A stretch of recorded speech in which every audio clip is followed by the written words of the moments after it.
Γλυκέ μας Χάρη, σου ευχόμαστε να είσαι γερός Και δυνατός. και να έχεις μόνο ευχάριστες εκπλήξεις στη ζωή σου. Σ' αγαπάμε πολύ. Νονά Α και Νονά Β.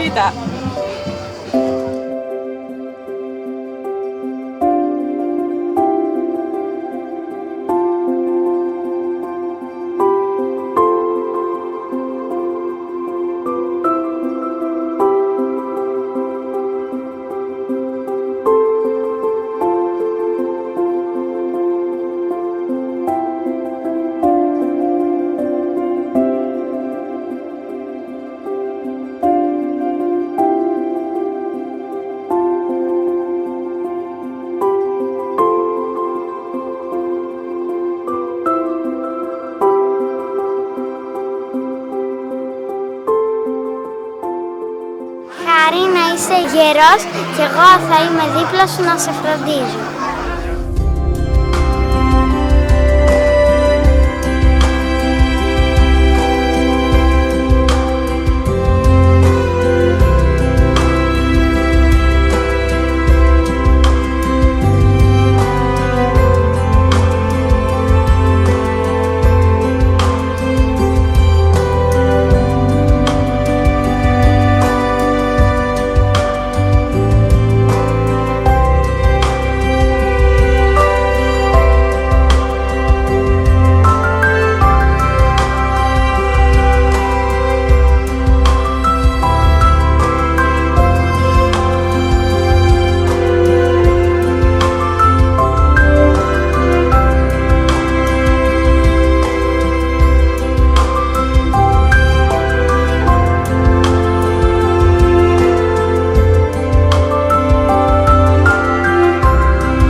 Σήμερα έγινες χριστιανός, βαφτίστηκες και πήρες το όνομα του παππού, είσαι Χαράλαμπος.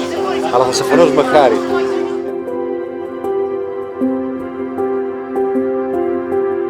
Εύχομαι στη ζωή σου, αγάπη μου, να είσαι γερός, τυχερός.